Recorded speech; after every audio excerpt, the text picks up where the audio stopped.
Welcome everybody to Town Hall number 15.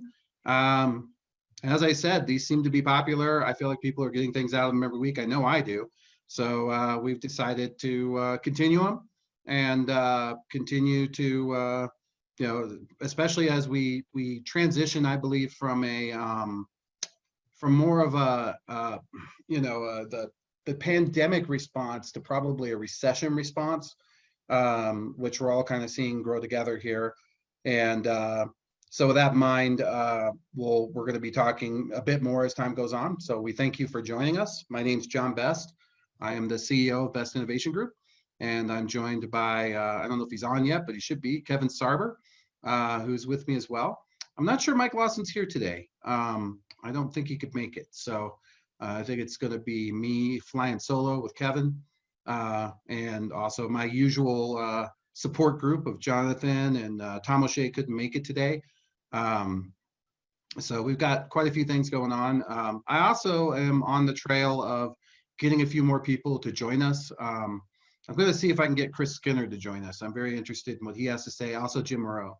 So hopefully in the coming weeks, we'll have some more kind of semi-financial famous people join us to talk about these things. So let's go into the rules. The rules are, I am going to go through a short briefing, and then after that, we ask you to let yourself, to identify yourself in the chat.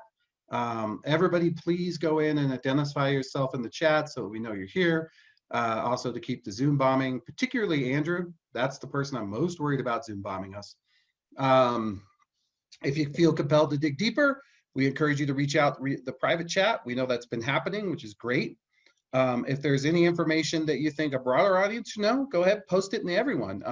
There were some great comments last week from local credit unions here in Colorado that were opening their doors. So we're super thankful for, for them sharing their experience. And there were some good ideas in that, particularly as it related to some of the security procedures.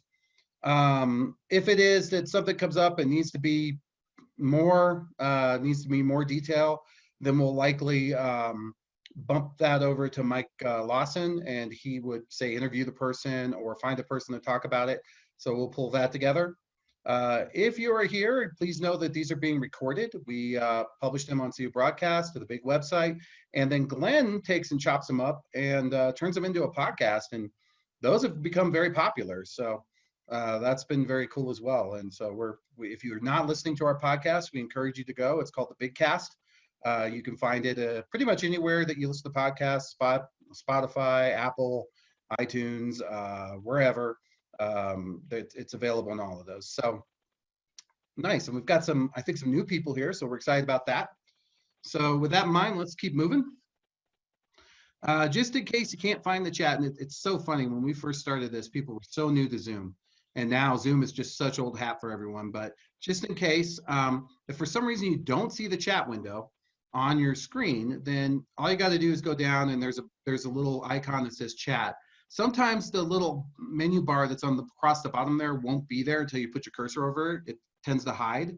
But yeah, I think that's, if you want to open up the chat, we highly recommend you keep that open so you can see some of the conversations that are going back and forth, which we certainly appreciate everyone who participates. That's what makes this really good. It has zero to do with me and everything to do with the people that show up and bring just great content and help other credit unions to move forward.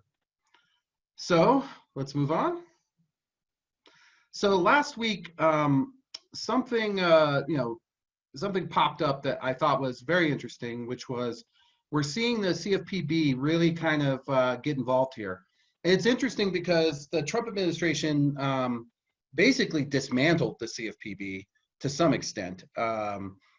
We really saw them kind of go away, other than in the Wells Fargo instance. And so, with that in mind, one of the things that we're interested in is why they're kind of coming back around. But what they're doing is they're giving some helpful information, to natural persons on how to deal with this. And for instance, one of the things we found in this, and by the way, all the links for this, I think she's going to start posting those, and also the presentations that we have. That way you get the links for where we get this information. But one of the things they talk about is calling all your creditors. And one of the things I thought was interesting was they were talking about calling about mortgages and student loans and credit cards. And so one of my questions to the group is, as we're seeing this sort of unpack itself, with our members, is everyone getting a lot of calls, from, or in, Jonathan, I'll throw it at you because you're always my guy that'll talk. Are you getting a lot of calls in the sense of, people trying to, or asking to reduce their credit card payments, pay just interest, push them off, those sorts of things, or their mortgages or student loans? Yeah, so we have been seeing a very high number of calls coming into our lending and collections area since, I would say, mid-March, requesting deferments. I mean, thousands upon thousands of them, and we've processed thousands of them. And so, there's been some, what we've noticed and what we're trying to avoid ourselves is there's been some fairly bad press about some of the larger FIs doing this where, sure, we'll give you a deferment for 3 months, but then we're going to expect that balloon payment, showing Right. up, at the end of the 3 months. And so, as opposed to reorganizing. Exactly. And so so what we've been really trying to do is present, essentially 3 options to members. One of them is deferring payment for 3 months, and if they want to do the balloon payment, okay, that's fine. It's not a popular option, but we give it to them. The next is, essentially setting up basically a payment plan for whatever that deferred amount was, and spreading that out over a course of months.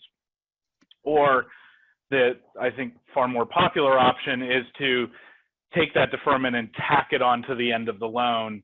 And so it's a little more work on our end, but it's certainly the most member-friendly option, I think, in their mind when they're calling. So that's what we're trying to do. So our standard deferment during this whole crisis has been a 3-month deferment. We also launched, right in mid-March, we also launched Cfpb through Alchemy online, and that has proven to be extraordinarily popular as well for members that just want to have a little extra cash instead of making their auto loan or, sort of signature loan payment for that month. So that's been helpful for members that don't want to go on sort of full-on deferment, because there are, at least in our case, other implications of the deferment process. For example, if you're going to defer your line of credit, we're going to take your line down because we don't want you running up that line while you're not making any payments on it. You have to stop that bleeding. Exactly. So we've had to take those. So for those members that are going, well, I want to skip a payment, but I don't want to lose functionality or access to my money, that's where we promote the Cfpb product. So we've tried to give our members a lot of different options, and definitely avoiding some of the big bank ploy, which is, sure, we'll defer it, but you're going to, the only option is to pay that balloon payment at the end of whatever number of months. So, again, we're trying to be as friendly as possible while not completely losing our shirt from an income perspective. Yeah, I think everybody's walking that line. If anybody has to add to that, thank you so much, Jonathan. Sure. What's interesting to me is, and what I wanted to bring up out of this was when I went through this this article that Melissa and I brought up, was there was this how to work with your bank or credit union. And the first thing was talking about tips for people who are new to online mobile banking. And one of the things it mentions in there is payment deferments, that some home banking has that. So if you don't have it, then that is certainly something to look at. I think the other thing was they're really, talking about the FDIC and the NCUIS-IF funds, which are important to know. But if you go a little further down and if you watch this video, it's going to talk about talking to your credit unions about deferring the payments and what their options are, and that certain things have been, this is the FDIC chairman, and she's going to talk about, the relaxation of certain rules and regulations that'll make it easier for them to get help. And so if you haven't gone and seen this, and Melissa, maybe you can post this link into the chat there for everyone. I would highly recommend it because, it was plastered all over every news site. I've seen it in Twitter, I've seen it in Facebook. So I'm imagining that a whole lot of people are seeing this, and it's good to know kind of what they're being advised on for when they call you. So just something to point out there. The other thing I think that we're continuing to see is the fraud ramping up. And just real quick, Jonathan, a follow-up question. I feel like what happened was the pandemic hit, a whole lot of people went home, they had money, they got the stimulus, and we'll talk about unemployment here in a minute. And then now that that's wearing off and things are happening, now we're seeing the true impact of this. And so have you been seeing those deferment numbers ramp up as we move through May? Yes. So what we've been seeing is the deferment numbers, the deferment numbers are ramping up as we see more and more people on unemployment, assistance. And those numbers have been, it has not been a gradual curve for us as those have sort of gone up. It has been a sharp, straight up, almost line increase in the dashboards that we're looking at, where we monitor all of these trends. So as the unemployment assistance it kicks up and the unemployment numbers kick up, so do the deferment requests, where just because people cannot make those payments on a reduced salary. I will say, at least from a New York standpoint, well, unfortunately, the Hudson Valley, where we are, is not one of these. Several, I think all but 3 of the state's economic regions are starting to be allowed to open back up in at least a limited capacity. So hopefully things will start to improve a little bit, but unfortunately, I think some of the deferments and those items will continue to move on until well after the economy keeps opening, because it's a bit of a lagging indicator in our mind as to how it's really going. Because people don't start using them right away, it becomes a method of last resort, and because it's going to affect them in how they do manage their personal finances. So what's going to be very interesting is to see how many businesses in this area are actually going to reopen versus just remain shuttered. And ultimately, as we start to get those economic statistics out of the state and local governments, I think that'll sort of dictate how long we're going to see deferment requests or ultimately bankruptcies really start to play into how our lending area is going to be impacted. This just demonstrates the importance of analytics and why it's becoming such a big deal in the credit union space, because that's the only way you're really going to survive what's about to happen, which appears to be, based on Jonathan's role, a slow merge. And I do agree that as businesses reopen, and I'll toss this to Kevin as well, because I'd like to hear about California, but as businesses reopen, if you're opening a restaurant and the social distance rules make you have to have half the customers, then you don't need 100% of the wait staff. And so one way or another, there's going to be, a level of layoffs. I mean, Kevin, is that your perception as well, based on what you're seeing?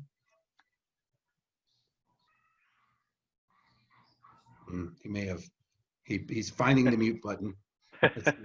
But Jonathan, is that what you're kind of thinking as well? Well, that's what we're thinking. I mean, there are a lot.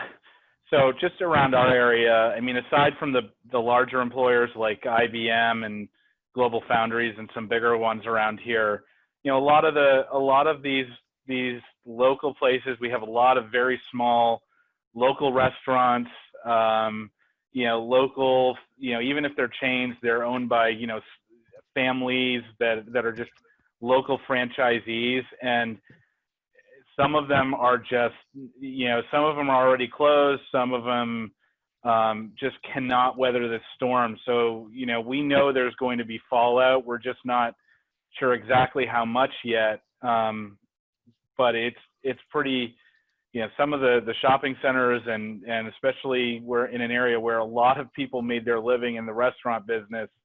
It's not looking too good. And, one other thing I wanted to sort of tack on to the fraud discussion is, we have seen not so much the unemployment fraud here in New York, but we have seen a uptick in P2p fraud.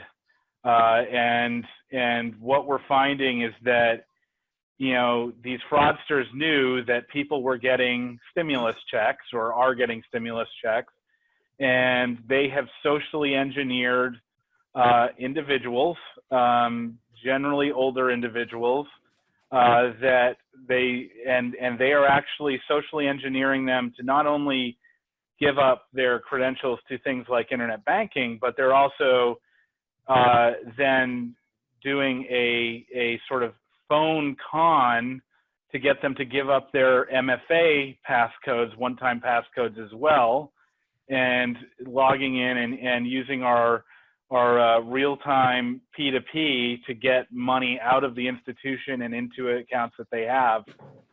So this has become a huge concern for us, to the point where we've put many more controls in place in terms of restricting the amount and velocity that funds can go out on our P2P than we normally would have because of this uptick. And we've done Is it Zelle?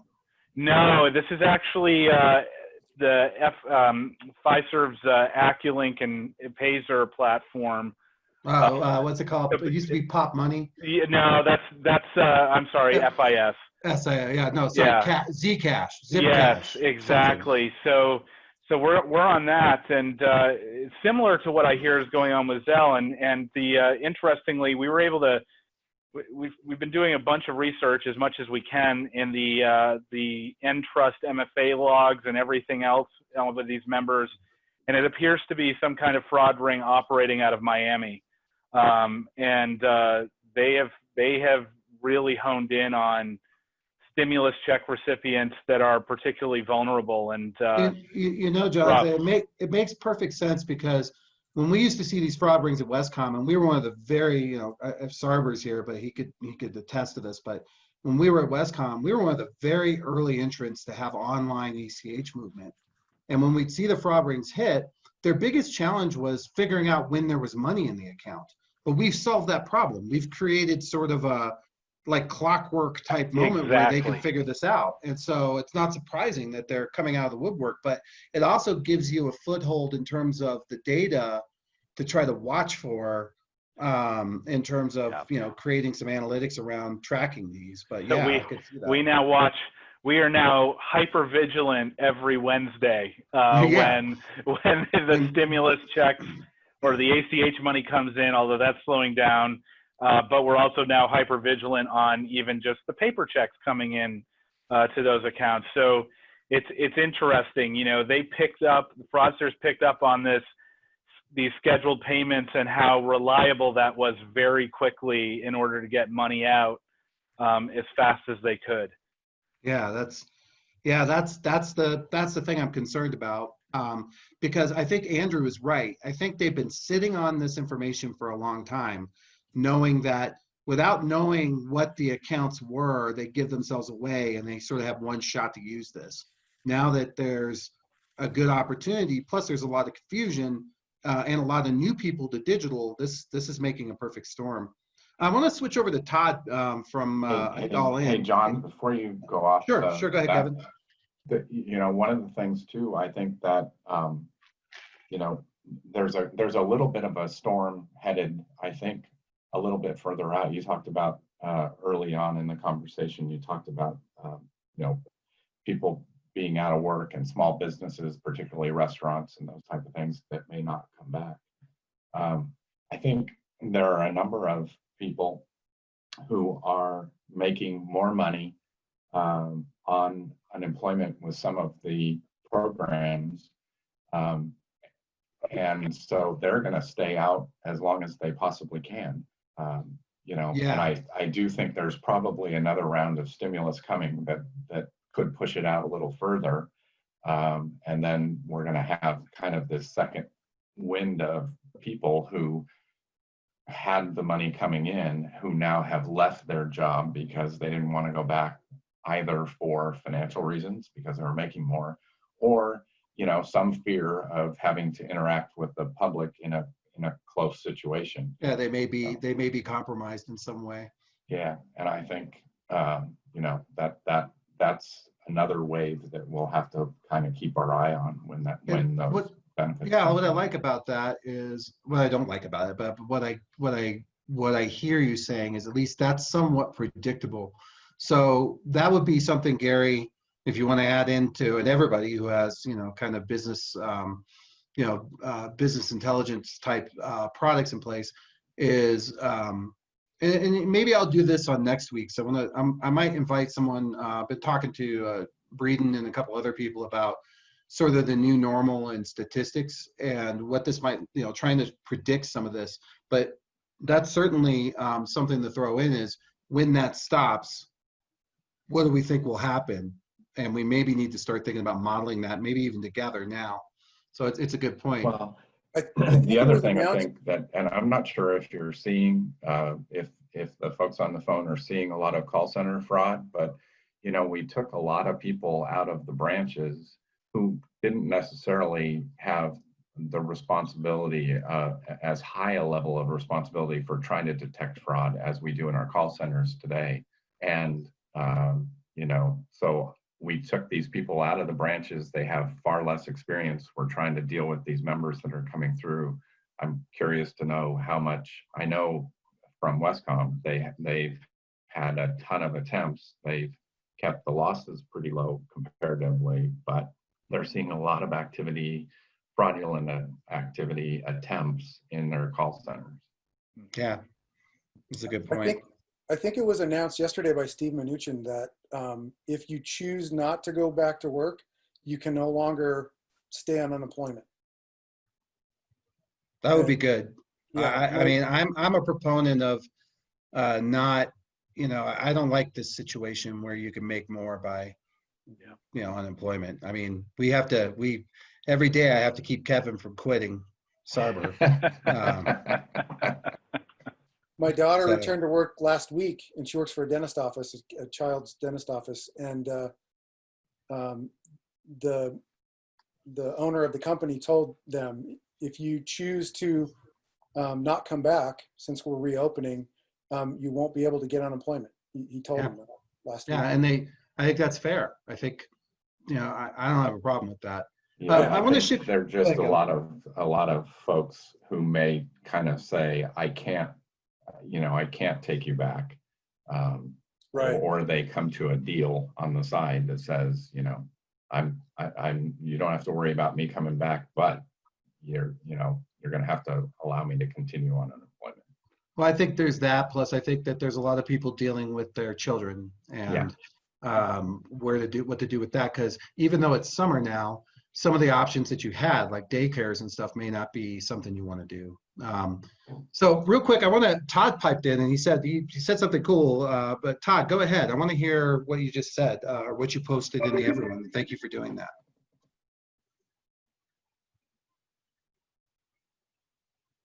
He's probably tracking his unmute right now.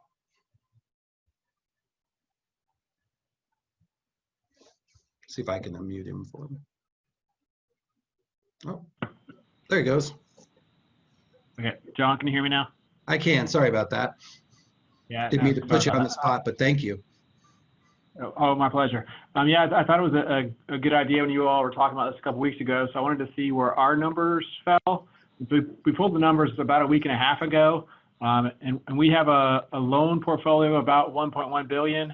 And so for us, it ended up about 1,250 people that had a loan that were also receiving unemployment. And at the time, about 40 of those were late. we're going to pull the list here again soon to see how much that has changed or not. So for us in Lower Alabama, the impact of COVID has been less. And so far, I mean, it ended up being like 10 million in loans. So about 1% of the portfolio is receiving unemployment. Where are you located? We're in Lower Alabama. So, Kind of, we're like and has that been an a hour steady rise, or are you able to track that as a, or are you still kind of just getting into that where you're going to have the historical information? We're just getting into it. Yeah, we're going to pull it again here in a couple of days and see if how it's trending. Yeah, I think this report right here is a really important one, and I know, you know, like I said, I think this is a kind of a grenade in a way where you pull the pin and you know count to 3, then throw it, kind of a thing. I think it takes some time for it to hit. But I mean, 1%, was that what you guys predicted? I mean, when you looked at that, was that, you know, did you have any modeling to say, hey, we thought it might be this, but it was this, or where do you feel like that is from a baseline? Yeah, we thought it was going to be higher. Mm-hmm. So it was a nice surprise that it was lower. And then it was also a pleasant surprise, just the number of folks who were late that were getting unemployment. I expected that number to be higher also. Yeah, 40 is a very small number. Yes, especially we have a decent sized portfolio. So we'll keep pulling it and kind of see what that trending looks like. Do you offer the deferments? We do. So I wonder how many of those took deferments as well. That would be interesting to know. That is a good idea. We did not cross-reference that. Because that may be eventual lates, you know? Absolutely, yeah. Those may be budding lates. I don't know. Yeah, data is just so interesting. It's so interesting what's coming on in these spaces, and I really appreciate the conversation we just had and all the input. Thank you, everyone, for joining in there. I think this is the kind of thing, hopefully, that everybody can take these ideas and go back and start to share, because I think to the extent that we can, and I think Jonathan I'm so thankful that Jonathan and Tom joined, because I think they're kind of the canaries in the coal mine. Sorry, Jonathan, but you're in the heart of it. And so I think you're seeing what we can expect, you know, in some lag going the other way, like you were saying. Let's move on. I wanted to, there was a couple other things I thought were interesting. So last week, Mike Lawson pointed me at, what's her name? It's the Oklahoma Credit Union. Mike? Jill Castillo? Yeah, Jill. At Edmonton, Citizens Bank of Edmonton? Yeah, why don't you talk about that for a second? I was going to talk about a little bit about what I did some research on it. I wanted to share that. But yeah, I just saw the headline, just going through my LinkedIn feed, and I saw this picture of this curbside, and it had all these banking things on the curb, and lo and behold, it was Jill. I think the correct pronunciation of her last name is Castillo. Maybe it's Castillo. I think it is Castillo, yeah. Yeah. So, but anyway, they're really well renowned for doing some innovative things in the community banking sector, even though, you know, there's an animosity between us and those. But anyway, I enjoy seeing, I like looking outside the box and seeing what other people are doing. And I just saw that, went, oh my gosh, what an interesting idea. I don't know if it works or not, but it was very kind of, again, pardon the cliche, out of the box thinking. And a lot of people were praising it on the LinkedIn comments and things like that. So I thought I'd just bring that up, just kind of just as a talking point. Maybe there's some other unique things that we could do to, I don't know, to innovate here. Because I think there's going to be some pretty interesting things that are going to be happening here in the next 6 months or so. And I just saw that on LinkedIn real quick and thought I'd comment on it. Yeah, and when you said that, it got me thinking. And so, you know, I have worked with Jill before. Yeah. I know her. So I went out and took a look. You know, we follow each other on Twitter, and I was poking around, and you're right. Not only did I see a response on LinkedIn, but a tremendous response on Twitter of members or her customers so thankful for this service. So I dug into it a little bit. I actually found a credit union that was doing it too. That'll come up in one of the further slides. Yeah. And so I'm looking at what it was. It appears that it's not, you know, it's not, there are certain things you can't do through the pneumatic tubes. is really is what it looks like that they're trying to accomplish. And so the idea that how many times do you have to go in and just sign some forms? Right. So they just bring them out, check your ID. That was one of them. It looks like, and a whole bunch of these guys have popped up online.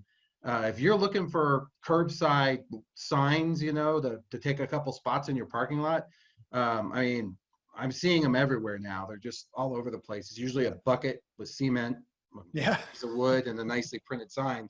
But so I was looking into, you know, what it was being done, the type of services, and primarily another good example was new debit cards, which Kevin, I was going to ask you, Sarber, I was going to ask you about that. How the heck are they doing new debit cards in a curbside? I guess they're not. Can they set the PIN at the ATM, you think, when they first use good it? point. Yeah. It depends on the processor, but they can set the PIN online in some cases. But it's another tough situation, you know, to deal with, because you really, you know, the instant issue in particular, if you're doing instant issue in the branches, you can't take that remotely out and start issuing in the drive-up lane. So it's a challenge. And I know there are some folks struggling with PCI compliance with some of the things they're trying to do. So that's a tough one. I don't know if anybody's come up with a great solution, especially for PIN selection. Kevin Wright, who is one of our Innovation Club members, but he is just listening today because he's got another thing going on, which he said that they have member use PIN now to change it with PSCU. So so it seems like there may be some opportunities, but that was a big one. And what I'm giving you is things I picked out of the Twitter that people were thankful that it was the experience they had with the curbside. So this one was some lady who said, yeah, I just rolled in and got my debit. They brought it right out to the car and I was able to go. Well, I mean, that's the type of service that we wanted to have a long time ago, but we were all so against it. It took this pandemic and this catastrophe to really force us into some of these other areas that have been going on forever, but curbside has become a big thing. And it's really not a big deal to, you know, most of the curbside I see is where, you know, you go in and there's a phone number or something, you call and you say, I'm here, and they come out and take care of it. But I thought this was really interesting. And that, Melissa, did you capture the crayon, the one I sent you that was doing it? Is it the next slide? I don't see it here. I'm sorry. Oh, I thought I sent you a screenshot of that credit union that was doing it, but we did find a credit union who was delivering it, and I went and checked their Twitter, and there were people that were happy with that as well. Yeah. So I you know, one of the things that I thought about with this was, you know, there's just so much that you can't do through a pneumatic tube. And the other thing is, how many of these folks have their kids with them now when they wouldn't have before? Oh, no doubt.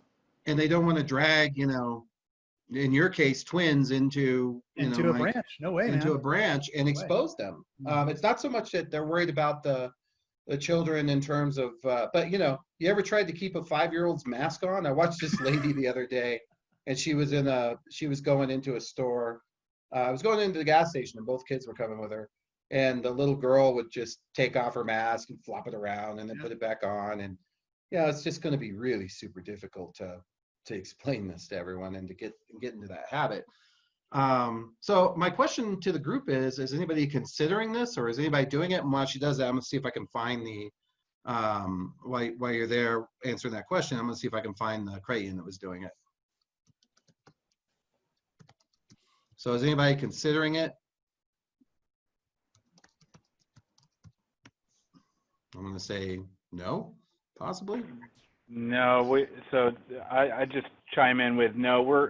We haven't really considered that, and honestly, it's the security aspect of doing that, and you know, having staff going in and out and potentially exposing that as a possible sort of attack vector or robbery vector for the physical location. However, that being said, we have started to get very serious about investing more in our online appointment scheduling solutions that we want to be able to use for members, so that as they come in and need to work with us, they are able to do so in a very convenient and easy manner, whether that's on their phone, through our internet banking solution, or through their desktop browser, whatever, from our public website.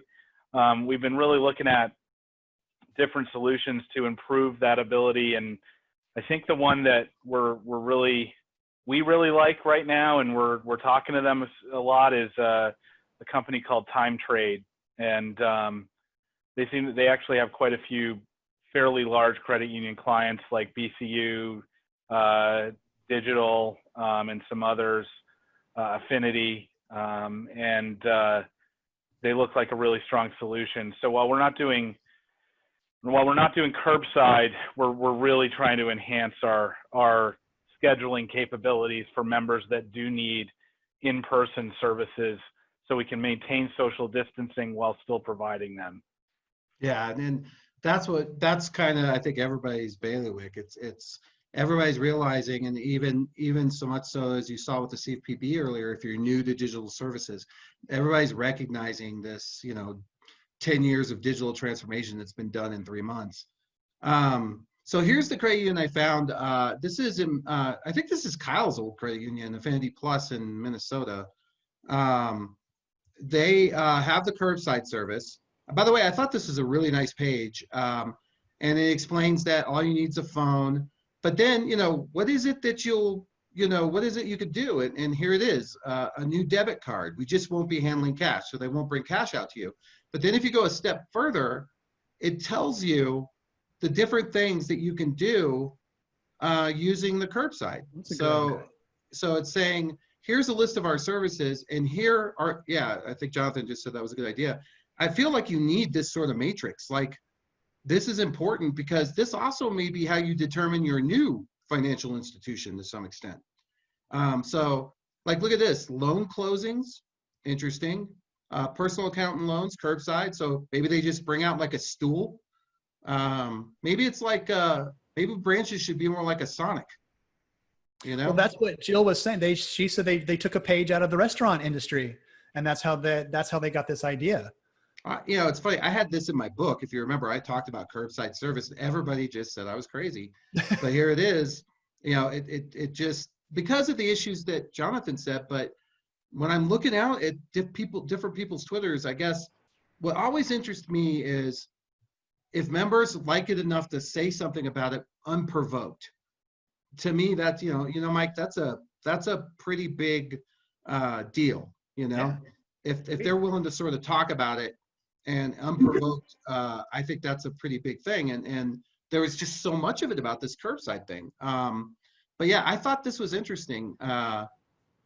Jonathan, just real quick, is there anything on here that you would say, like Notary Services? So I guess you go outside, bring your stamp, and so what actually we're actually doing virtual notary services at this point. So New York State said, you're good to go with virtual notary, and we said, sounds good to us. So we have a group of staff that are notaries that are set up with webcams and Zoom accounts and all sorts of fun stuff, and we're doing things like that virtually. So everything we can do virtually, we're trying to, and then we're trying to enhance that member scheduling experience to do in lobby services. And one of the things we are trying to do, and we're getting ready, hopefully at the beginning of June, is that we will start to open up branch lobbies, not fully, but at least based on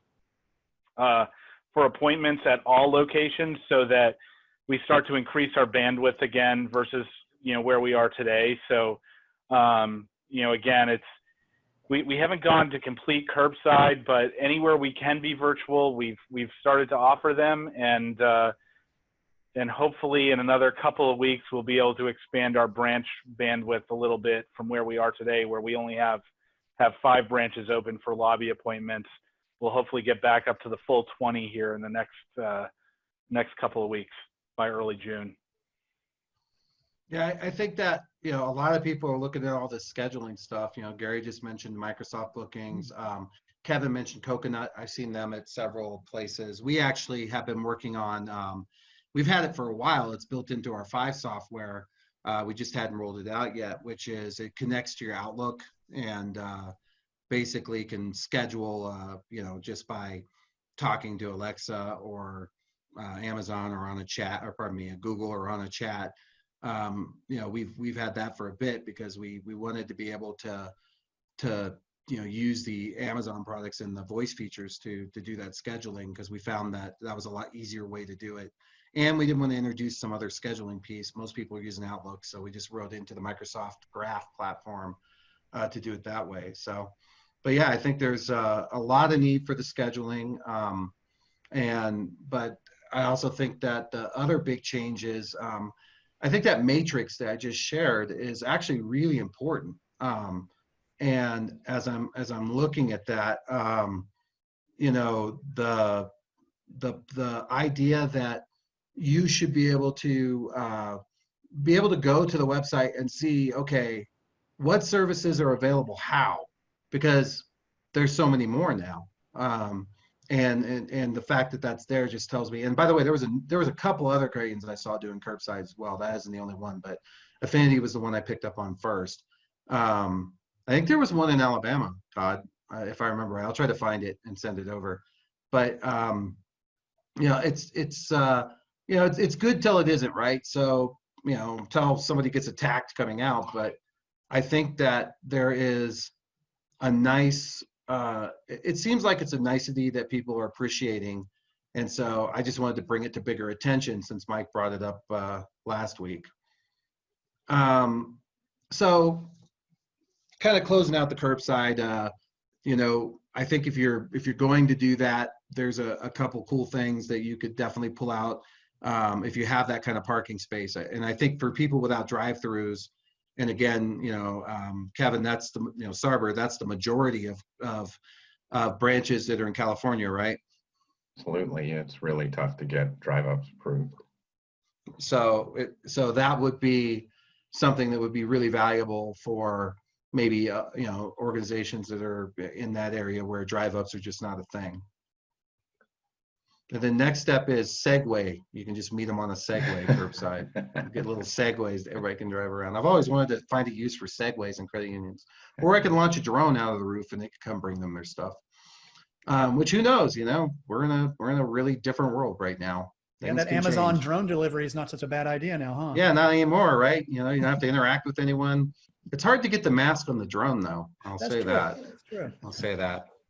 Plus, here in Colorado, people shoot them out of the sky. So, so kind of the last piece, I just want to open it up a bit, and I wanted to kind of toss it over to some of my my folks that like to speak more. One, I didn't know, and I wanted to look if any of the folks who last week spoke about their opening of their branches were on. There were several Colorado credit unions that talked about opening their branches. Wanted to see if we could get an update for them, but when we do sometimes we get a lot of participants, but I don't always know who's going to show up in the last minute. So doesn't look like Jason's here. Okay. Well, has anybody else opened up their credit unions at all, or opening their branches that wants to share an experience? I thought those were really valuable last month and really share your procedure.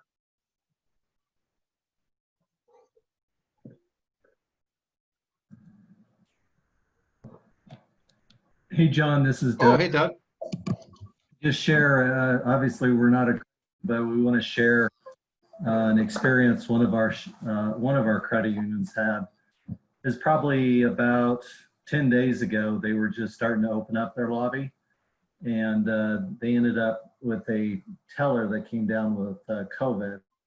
And so within just a matter of a day or two of them trying to open back up, they ended up losing 15 staff to Oh my goodness. quarantine. And then they, obviously the sick person was gone, but then they had to close their drive-ups, and it really kind of ended up being, unfortunately, a nightmare And I look at that type of situation, how easily that can happen to anybody that tries to open up, because they had multiple buildings and they had different people, but everybody on that first floor in that main area, they were scrambling to figure out who can cover and who had the cross training and who had the talent, because it took out so many people all at one time. So I think I just share that to show, how difficult it can be. I mean, you open it up, but it only takes one to totally, set everything back. So Doug, one of the questions I have about that is we've had several places here at Colorado Springs where they're announcing that there's been 2 or 3 confirmed cases at this retail store. And it looks like the Colorado Health and Services Group is reaching out to every customer. They're sending text or anybody that went to that place that they can find, and letting them know, within that range, and letting them know that they have been in that space and been in contact. Is that, I wonder, did they do that with that credit union? Because that would be bad too. Can you imagine you reopen your branch, you find out someone has it, and now the local health services are calling every member, which they would easily be able to get in our databases, and telling them, hey, that doesn't seem like good press. Yeah, no, reputation risk right there. I don't know if that happened or not. I just know that I was caught between some communications, different credit unions, going back and forth, and how can they help, and the challenges it led to, and another credit union trying to help them out because they were just down the street, but it just happened so rapidly they couldn't plan. So now they tell members it's open, and then very quickly they got to say it's not open. Yeah, John, and I think in addition to that, I've seen some concerns voiced about opening because of the legal liability.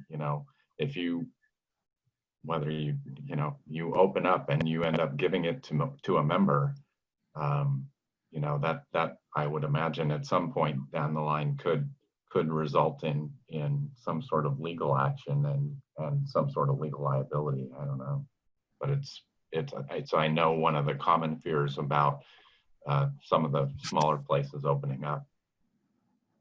So Jonathan, Jonathan, you've had this happen. You've had employees. Yeah, we've had.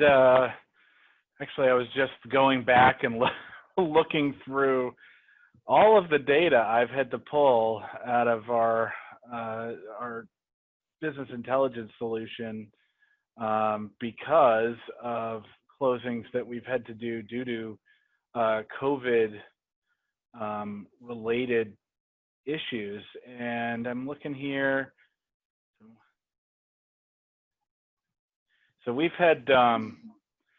actually had 9 instances where we've had to shut down branches due to staff testing positive to COVID in this area. And Dutchess County, unfortunately, in New York and the Mid-Hudson region has just been slammed by this, much like New York City and Westchester County and Orange County as well. So our approach to this was always, and it's interesting that the local health and human services department is reaching out there. Our approach has been and it's been very conservative, which is, if this happens, we've made it a priority to reach out to all members that have transacted at those locations, as well as any vendors that have serviced equipment or anything like that, even replaced cash in ATMs, and said, hey,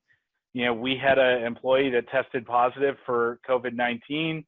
We're letting you know that and we're advising you to just remain vigilant. We don't think that you've probably been exposed, but we'd rather be the ones to let those members and those vendors know, rather than hearing it from somebody else, and being completely taken off guard by it. So yeah, unfortunately, we've become all too accustomed to having to do that. And I will say, at the very least, because our branches our lobbies have been shut down except for 5 locations.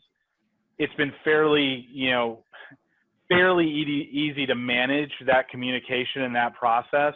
But if you were open, that could be right, exactly. And so, and we've gotten some very good, because it could be a 2-week span that people exactly. And so that's what we've been looking at is anytime we have an employee test positive, and knock on wood, we haven't had this happen in quite some time now. We go back 2 weeks, look at all of the transactions from the time they tested positive and when they were working, and we pull all those members and say, okay, here's our population we need to notify, just on the off chance that they came in contact with this staff member or something the staff member touched.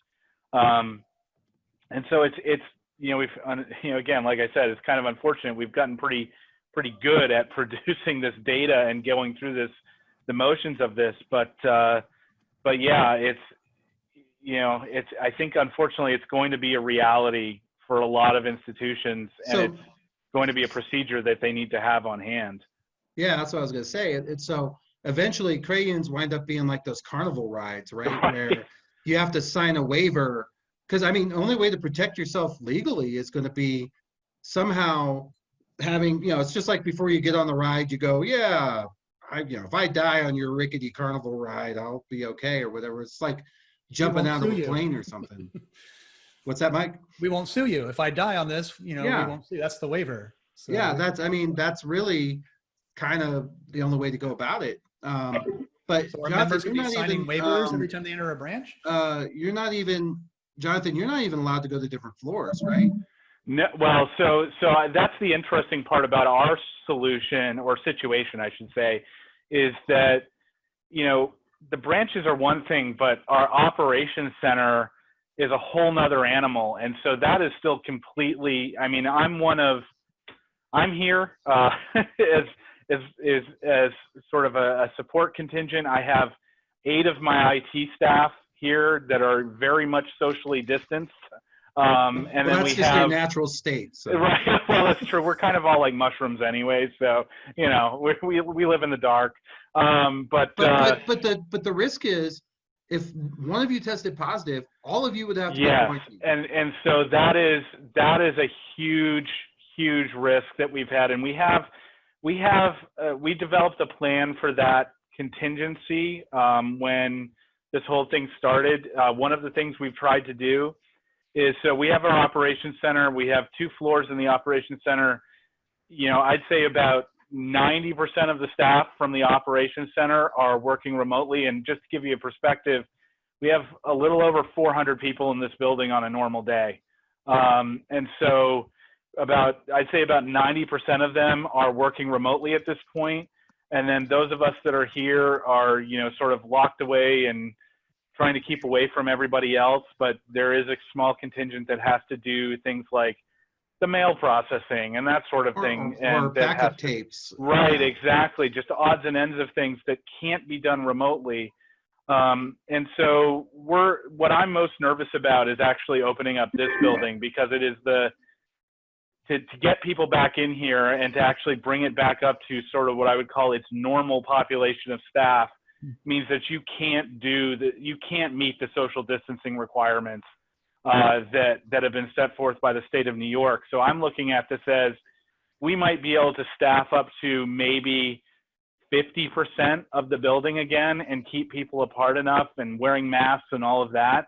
But we're looking at long-term, it's going to be a remote work environment, because there's just too many issues with the amount of space people have between each other in this type of office environment. So I think that's, again, it's a little more honestly manageable in the branches, but when you talk about opening this big building up again, it's going to get interesting. And we're looking at, different ways to do that. We actually have a big senior management meeting tomorrow to go over sort of how the heck are we going to do this?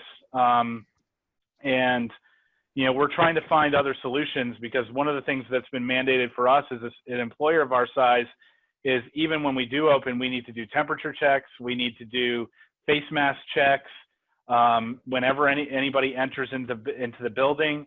So we're looking for solutions like kiosks that can do this for us at different entrances. We can, that will alert our HR team if someone doesn't pass these checks when they're trying to get into the building, all of those kind of things. So we're really trying to figure out how we're going to manage that, because the other thing that we don't want to do when we open is all of a sudden, now we have this big mass of people trying to get into the building, and that's now a vector for infection because you have all these people queued up to get through this line of a check. So there's a lot of logistics that we're finding that are very new and challenging to managing in this kind of environment where you have a building with a lot of people in it. And I think that's really our next big hurdle, is to really iron out the plans. One of the things we did do, though, and going back to that contingency where somebody gets, test positive and we have to shut down a floor, one thing is that the vast majority of us that are even here, we probably could work remotely if we needed to. And the second is we have a DR site not that far away from us. It's a business continuity planning site, so it's a people DR site, and we can hold about 100 staff in there if need be, and it's completely set up and ready to go. So if we did have to shut down a floor of this building, we would relocate those staff that were not at risk of infection to that site so that they could keep operating while the building was decontaminated and all that good stuff, and we could get people back in. So that's really been sort of the linchpin of that. But you're also rolling the dice that the people are just quarantined and don't get super sick. Oh, yeah, absolutely. And so we think that would probably be the most likely scenario where, we're quarantining all these people and they're not actually going to get sick. And so, again, the good news is that we also have, by necessity, had to come up with remote access solutions that we could quickly add these staff as work from home staff in a day or two. Minimal cost. Right, exactly. So it's a possibility, but it's forced us to learn a lot about,